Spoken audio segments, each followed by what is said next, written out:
नमस्कार दोस्तों, मैं विनय शर्मा, वास्तु एक्सपर्ट और एस्ट्रोलॉजर, आप सभी का अपने चैनल पे बहुत बहुत स्वागत करता हूं और आशा करता हूं कि आप सब स्वस्थ होंगे, सुरक्षित होंगे। दोस्तों, आने वाले नए वर्ष 2023 की आप सभी को बहुत बहुत बधाई और बहुत सारी शुभकामनाएं। ईश्वर करे आप जीवन में बहुत सफल हों और बहुत सारी खुशियां आपके झोली में गिर जाए। दोस्तों, कैसा रहेगा जनवरी का महीना धनु राशि वालों के लिए, आइए एक नज़र इस पे डालते हैं। इस महीने आपके साथ में एक चीज़ बहुत अच्छी होने वाली है कि धन प्रचुरता में आने वाला है। वैसे भी हम सब धन के ही पीछे तो भाग ही रहे हैं, या ये कह लें कि जीवन बिना धन के तो जिया ही नहीं जा सकता। दोस्तों, सर्वप्रथम आपके लग्न की बात करते हैं तो पंचमेश सूर्य 13 तारीख तक आपके लग्न में बैठेंगे, तो वो आपके भाग्य को उन्नति देंगे। जीवन में आप जो भी करना चाहते हैं, क्योंकि लग्न आपका ओवरऑल है, जीवन के हर डोमेन के लिए हम उसे देख सकते हैं, तो ओवरऑल आपके जीवन में उन्नति विकास के लिए भाग्य आपका साथ देगा। पिता का सहयोग आपको मिलेगा और साथ ही आप धर्म कर्म के कामों से जुड़ेंगे। थोड़े से धार्मिक कार्यक्रमों से आप जुड़ सकते हैं और किसी आयोजन में शामिल हो सकते हैं। यही सूर्य 13 तारीख के बाद यानी 14 तारीख को चले जाएंगे आपके धन भाव में। धन भाव में यहाँ पे सूर्य भाग्य से आपको धन प्रदान करेंगे, धार्मिक कृत्यों से आपको धन प्रदान करेंगे, पिता के माध्यम से धन की प्राप्ति हो सकती है और उच्च शिक्षा भी आपके धन के लिए माध्यम बन सकता है। टीचिंग जॉब, खास तौर पे हायर एजुकेशन जिसे हम कहते हैं, उससे आप जुड़ के भी और किसी प्रकार के उपदेश वगैरह दे के, प्रवचन आदि दे के या किसी प्रकार के धार्मिक कार्यक्रमों से जुड़ के भी आप धन की प्राप्ति आप कर सकते हैं। दूसरा, इसी धन भाव में आपके शुक्र बैठेंगे 21 तारीख तक। शुक्र दो भाव को रिप्रेजेंट करते हैं। शुक्र एक तो छठे के स्वामी हैं, तो जो लोग नौकरी में हैं, सरकारी, प्राइवेट या किसी भी प्रकार की नौकरी हो या सर्विस सेक्टर में हैं, आप लोगों को सर्विस देते हैं, सेवा देते हैं, अपनी सेवा के एवज में धन कमाते हैं, तो उसके लिए ये मतलब 21 तारीख तक शुक्र आपको बहुत अच्छा फल देंगे। ज़बरदस्त आपको लाभ की प्राप्ति होगी, इनकम की प्राप्ति होगी। और यही शुक्र एकादश भाव के स्वामी भी हैं, तो दोस्तों से, यारों से, समाज सोसाइटी से, एनजीओ से और लाभ के उद्देश्य से किए गए जो इन्वेस्टमेंट है उनके माध्यम से आपको अच्छे धन की प्राप्ति हो सकती है। लाभ के रूप में भी आपको कुछ बड़ी रकम इस महीने प्राप्त हो सकती है। साथ ही बुध 7 तारीख को यहाँ आ जाएंगे। बुध आपके सप्तमेश हैं और दशमेश हैं। सप्तम भाव यानी बिजनेस का भाव होता है, तो बिजनेस से आपको अच्छी धन की प्राप्ति होगी जो लोग बिजनेस से जुड़े हैं। जीवन साथी का भाव होता है, बिजनेस पार्टनर का होता है, तो बिजनेस पार्टनर से या जीवन साथी से भी आपको धन की प्राप्ति हो सकती है। और दसम भाव के स्वामी है, तो दसम भाव होता है आपके कर्म का, शासन का, सत्ता का, तो यहाँ के माध्यम से आपको धन की प्राप्ति इस महीने आपके गोचर के ग्रह आपको दिखाते हैं। इसमें कुंडली का भी बहुत महत्वपूर्ण रोल रहता है। कुंडली अगर अच्छी है तो इस फलों में और बढ़ोतरी हो जाएगी, और कुंडली में अगर अच्छे फल नहीं आ रहे हैं, कुंडली आपकी धन को लेके अभी कुछ निराशाजनक रोल प्ले कर रही है, महादशा अंतर्दशा आपकी उतनी अच्छी नहीं है धन को लेके, तो फिर इन फलों में थोड़ी सी कमी आ सकती है। हम आगे चलते हैं तीसरे भाव में। एक बात बहुत अच्छी है दोस्तों कि शनि भी इस समय एक मेजर चेंज हो रहा है दोस्तों राष्ट्रीय परिवर्तन में, कि शनि 17 जनवरी को आपके दूसरे भाव से निकल के 17 जनवरी को चले जाएंगे तीसरे भाव में। तो ये धन के लिए एक बहुत अच्छी स्थिति है, क्योंकि अभी तक शनि पिछले 2.5 वर्षों से आपको धन को लेके स्ट्रगल दे रहे थे, या ज़्यादा मेहनत के लिए प्रेरित कर रहे थे, या आपको धन के लिए दुखी कर रहे थे। लेकिन अब यही शनि आ गए हैं तीसरे भाव में, उन्होंने अपने धन भाव को छोड़ दिया है। और जिन लोगों की शनि की 7.5 चल रही थी, उनके लिए भी एक और खुशखबरी है कि शनि अब 7.5 से आप बाहर आ गए हैं। धनु राशि वालों की 7.5 17 तारीख को ख़त्म हो जाएगी। और साथ ही शनि आपके चूंकि अपनी मूल त्रिकोण राशि में आ रहे हैं, तो मूल त्रिकोण राशि उनकी प्रिय राशि है, उनकी पसंद की राशि है। शनि बेसिकली जहाँ बैठते हैं वहाँ उतनी तकलीफ नहीं देखते, जितनी जहाँ देखते हैं वहाँ वो तकलीफ देते हैं, वहाँ पे बिगाड़ करते हैं।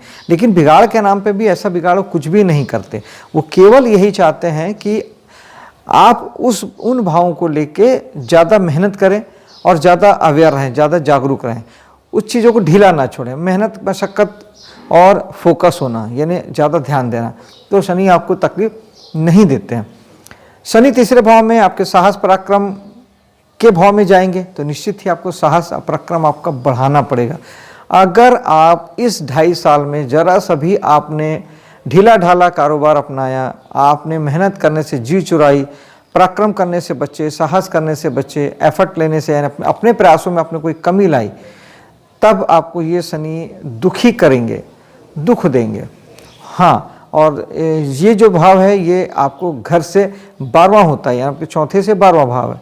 तो शनि आपको घर से जब आप बाहर जाएंगे या जब आप घर से दूर रहेंगे, तब आपको ऐसा हो सकता है कि आपको दुख की प्राप्ति हो, आपको आपके घर में ही अच्छा लगेगा, क्योंकि आप शनि तीसरे भाव से संबंधित चीज़ों को लेके थोड़ा सा, क्योंकि शनि बेसिक कारक तो पापी हैं, 4 ग्रह हमारे राहु केतु शनि मंगल पापी में गिनती होती है, तो अपना पाप प्रभाव देते ही हैं, चाहे कितने भी अच्छे हों, चाहे कितने भी अच्छे रिजल्ट हो रहे हैं। उनके हर ग्रह का जो अपना कारक तत्व है वो ग्रह कभी नहीं छोड़ता। तो शनि का जो कारक तत्व है वो है दुख। शनि अपनी चीज़ों को दुख के रूप में प्रदर्शित करते हैं। अपनी आपसे नाराज़गी या आपको किसी की सज़ा देनी हो तो वो दुख के रूप में देते हैं वो, तो इसलिए ये रिजल्ट मैंने कहा। अब आ जाते हैं चौथे भाव पे। चौथा भाव आपके घर का, आपके रहने की जगह का, मन की शांति का, सुकून का और वाहन आदि का होता है। यहाँ अभी स्थितियाँ बहुत अच्छी बनी हुई है, आपके बहुत अच्छे रिजल्ट आ रहे हैं। ये सारे सुख आपको निश्चित ही मिलेंगे। कुंडली भी अगर अच्छी है तो निश्चित ही आप नया मकान बना पाएंगे, नया वाहन ले पाएंगे और ये सब सुख सुविधाएं आपको प्राप्त होगी। मन भी अभी आपका अच्छा होगा, बेहतर रिजल्ट आपको आ रहे होंगे और मन में शांति होगी। चीज़ों को लेकर एक पॉजिटिव एटीट्यूड होगा, सकारात्मक विचार मन में होंगे और ईश्वर पे आपकी आस्था होगी। पंचम भाव की बात करते हैं, यानी आपके संतान के भाव की, तो संतान भी इस वक्त अभी थोड़ी सी डिस्टर्ब होगी। वैचारिक मतभेद बहुत सारे अपने ही मन में चल रहे होंगे, क्योंकि यहाँ राहु बैठे हैं तो राहु बहुत सारे विचार देते हैं, बहुत सारे थॉट्स देते हैं। राहु विदेश के कारक हैं, अगर जो लोग विदेश से जुड़ के काम कर रहे हैं उनके लिए अच्छा है। जो लोग राजनीति से जुड़े हैं, इन्हें मैं संतान की बात कर रहा हूँ, आपकी संतान अगर राजनीति से जुड़ी है तो उसके लिए अच्छा है। और विशेष तौर पे जो लोग नए टेक्नोलॉजी से जुड़ के काम कर रहे हैं, नए भविष्य की प्लानिंग, भविष्य की योजनाओं से जुड़ के जो लोग काम कर रहे हैं, उनके लिए ये भाव अच्छा जाएगा। आपके लिए अगर बात करें तो पंचम भाव आपके दिमाग का है, आपके दिमाग में क्या चल रहा है, आपके ज्ञान का है। वहाँ राहु का बैठना कहीं ना कहीं आपको थोड़ा सा भ्रमित करता है, थोड़ा परेशान करता है, विचारों की अधिकता करता है, क्योंकि पंचम भाव आपका लिटरली आपका दिमाग है।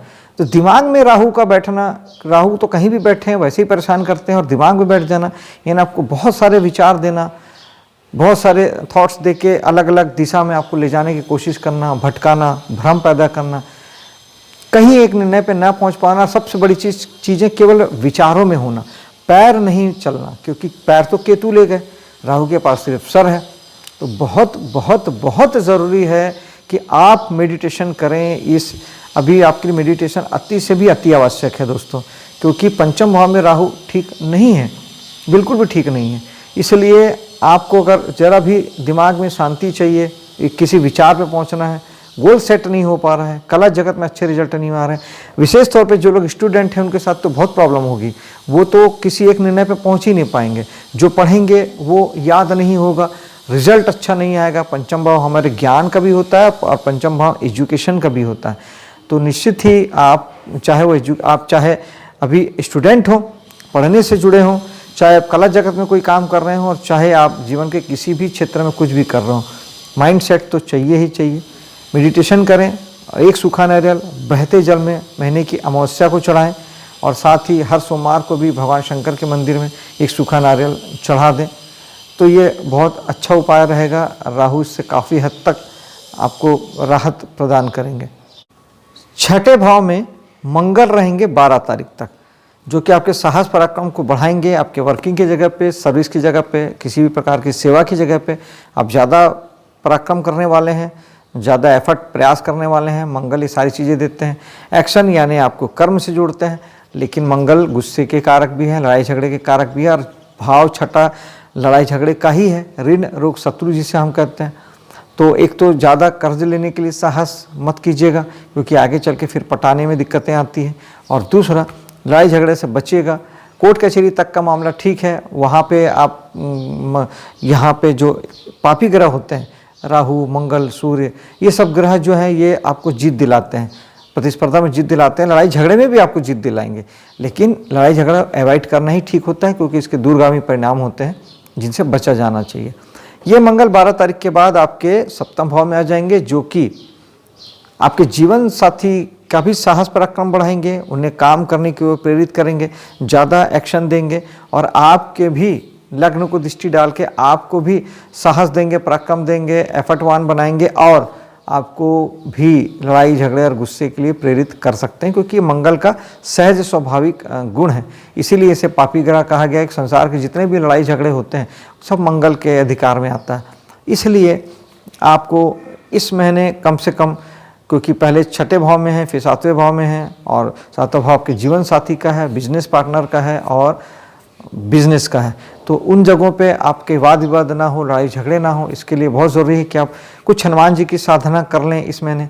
घर से कम निकलते समय बजरंग बाण, हनुमान चालीसा का पाठ कर लें, किसी भी समय कर लें, रात को जब घर आते हैं तब कर लें, 5 से 10 मिनट लगता है, तो इससे आप बहुत सुरक्षित भी रहेंगे और मन भी ठीक रहेगा। मेडिटेशन इसके लिए भी बहुत अच्छा उपाय है। आप अगर राहु के लिए अगर मेडिटेशन करेंगे तो आपको सारे ग्रह साथ देंगे, सारी चीज़ें राइट हो जाएगी, फिर आपको और अलग से कुछ भी उपाय करने की ज़रूरत नहीं पड़ेगा। उस मेडिटेशन से आपके मंगल भी शांत होंगे और आपको गुस्सा ज़्यादा नहीं आएगा, और आएगा तो आप उसे रोक पाएंगे। मीठे का दान भी मंगल को ठीक करता है। 8वें भाव की बात करते हैं। 8वां भाव जो है फिलहाल जो लोग काम करते हैं उनके लिए बहुत अच्छा है, कहीं कोई दिक्कत नहीं है। जो लोग वहाँ के काम नहीं करते, केवल उनके लिए थोड़ी सी बृहस्पति की दृष्टि बढ़ाने वाली हो सकती है, आपके दुखों को, रुकावट को, बाधा को, परेशानियों को। तो उसके लिए आप चाहें तो पीले कलर के जो वस्तु होती है उसका आप दान कर सकते हैं। अगर आपको वैसा कोई रिजल्ट मिल रहा है तो आप इस बात को अगर रियलाइज़ कर रहे हैं कि आपके कामों में दिक्कतें आ रही हैं, परेशानियाँ आ रही हैं, और ऐसा हो भी रहा होगा क्योंकि आपके बृहस्पति जो है आपके लग्नेश भी हैं, तो आप पीले कलर की चीज़ें होती हैं जैसे चने की दाल, पीले वस्त्र, हल्दी, ये सब का दान करना एक बेहतर उपाय है। मंदिर आदि जाना, थोड़ा धार्मिक होना, गुरु का आशीर्वाद लेना सबसे बेस्ट उपाय है, क्योंकि बृहस्पति साक्षात गुरु के कारक हैं। और 9वें भाव की अगर बात करें तो 9वें भाव में स्थितियां अच्छी है, क्योंकि यहाँ के स्वामी सूर्य, मैंने पहले ही बता दिया आपको कि पहले 15 दिन ये आपके व्यक्ति ओवरऑल जीवन को भाग्य से जोड़ेंगे, और सेकंड 15 दिन में ये आपको धन धान्य से भरपूर कर देंगे और आपको अच्छे धन की प्राप्ति कराने वाले हैं। 10वें भाव में आप अभी वर्किंग का सबसे सशक्त समय चल रहा है, सबसे अच्छा वक्त आपका चल रहा है। जिन लोगों को सरकारी कामकाज बनाना हो वो उसके लिए एफर्ट ले सकते हैं। सरकारी अधिकारी अभी आपके प्रति बहुत नरम रुख रखेंगे, पॉजिटिव रुख रखेंगे, आपके सारे काम बन जाएंगे। सरकारी डिपार्टमेंट में जितने भी अधिकारी होते हैं आपका कहीं कोई काम रुकेगा नहीं। आप और साथ ही आप अगर किसी भी प्रकार के कर्म से जुड़े हैं, जो भी काम आप करते हैं, चाहे नौकरी, बिजनेस या कुछ भी, जो कुछ भी आप करते हैं वो सब अभी बहुत अच्छे ढंग से आप कर पाएंगे, अच्छे मन से कर पाएंगे और जीवन में आगे बढ़ पाएंगे। ये बहुत अच्छा समय है, इसका यूज़ करिए, ज़्यादा से ज़्यादा प्रयास करके अपने कर्मों को साधिए, बहुत अच्छा समय है। और विशेष तौर पे जो लोग अगर आपकी कुंडली भी अच्छी है और किसी पद अधिकार वाले जॉब के लिए अगर आप कोशिश कर रहे हैं, ये उच्च लेवल के जैसे लोक प्रशासन में होता है, कमिश्नर, कलेक्टर, अधिकारी वर्ग होता है, इस तरह के जॉब में अगर आप जाना चाहते हैं तो उसके लिए आप इस समय प्रयास कीजिए। और अगर कुंडली भी आपकी अच्छी साथ दे रही है तो निश्चित ही आप उस दिशा में आप अग्रसर हो सकते हैं, आप आगे बढ़ सकते हैं और आपको अच्छी सरकारी नौकरी या सरकारी पद प्रतिष्ठा आपको मिल सकती है। एकादश भाव इच्छा पूर्ति के भाव में अभी स्थितियाँ इच्छा पूर्ति को लेके, विशेष तौर पे लाभ को लेके, इनकम नहीं कह रहा हूँ, जो दैनिक जो रोज़ाना गल्ला होता है एक व्यापारी के लिए या एक नौकरी वाले के लिए जो मंथली इनकम होती है, मैं उसकी बात नहीं कर रहा हूँ। एकादश भाव होता है लाभ का, जो एक अचानक लमसम कहीं से हम एक्स्ट्रा कुछ करते हैं और उससे हमको प्राप्त होता है, या नहीं करते हैं तब भी प्राप्त होता है, तो उस तरीके के लाभ जो हैं उसकी अभी कामना ना करें तो बेहतर है। ना करें तो बेहतर इन द सेंस आप नहीं करेंगे तो आपको मिल जाएगा, आप अपेक्षा लगाएंगे, करेंगे, प्लानिंग करेंगे तो नहीं मिलेगा। दूसरा, अभी आपको दोस्तों यारों से और समाज से थोड़ा सा मन विरक्त हो सकता है, थोड़ी सी विरक्ति सी हो सकती है, मन में वैराग्य की भावनाएं आ सकती है। तो उसके लिए आप मेडिटेशन से अच्छा कोई उपाय नहीं है। राहु केतु हो, शनि हो, मंगल हो, कोई भी ग्रह हो, मेडिटेशन से सारे ग्रह सदते हैं, क्योंकि सबसे पहले तो वो 7 चक्रों का आपको अलाइन करता है। 7 चक्र आपके बलवान होते हैं, और चक्र ही द्वार हैं उस ब्रह्मांड से जुड़ने का, उस देवी कृपा से जुड़ने का, ब्रह्मांडी ऊर्जा से जुड़ने का। तो जब आप 7 चक्रों के अलाइन करते हैं तो फिर एक ग्रह उसके आगे कुछ भी नहीं रह जाते हैं, फिर आपकी हर चीज़ अलाइन होने लगती है, आपके हिसाब से होने लगती है। और कम से कम वर्तमान तो छोड़ दीजिए, क्योंकि हम प्रारब्ध में जो कर रहे हैं वो हमें वर्तमान में प्राप्त होता है, लेकिन ये तय है कि भविष्य, एक बहुत शानदार भविष्य आप अपने लिए लिख सकते हैं, लिखते हैं। मेडिटेशन करने के बहुत से तरीके हैं, और आप YouTube ज्ञान का खजाना हो गया है, आप उसमें जाके देख सकते हैं, समझ सकते हैं, और एक अपने लिए एक अच्छी विधि चुन के इसे आप कर सकते हैं। कीजिएगा ज़रूर। और खर्च की जहाँ तक बात है, तो खर्च सामान्य ही बना हुआ है। आपके जो खर्च हैं वो ज़्यादातर सद्भावनापूर्ण कामों में खर्च होंगे, लोगों की मदद करने में खर्च होंगे, पूजा पाठ धर्म कर्म के कामों में खर्च होंगे, मंदिर आदि बनाने में खर्च हो सकते हैं, किसी प्रकार के धार्मिक आचरण, धार्मिक जो NGO वगैरह होते हैं, सामाजिक काम जो लोग करते हैं, उसमें आपके कुछ पैसे खर्च हो सकते हैं। कुल मिला के पैसे जो हैं शुभ दिशा में पैसे खर्च होंगे, और पॉजिटिव एटीट्यूड के साथ खर्च होंगे। आपके लिए महीना शुभ हो, सफल हो, इसी कामना के साथ अब मैं विदा लेता हूँ। मेरे वीडियो को लाइक शेयर कीजिएगा और मेरे चैनल को सब्सक्राइब कीजिएगा। मिलता हूँ आपसे अगले वीडियो पे, तब तक के लिए जय हिंद।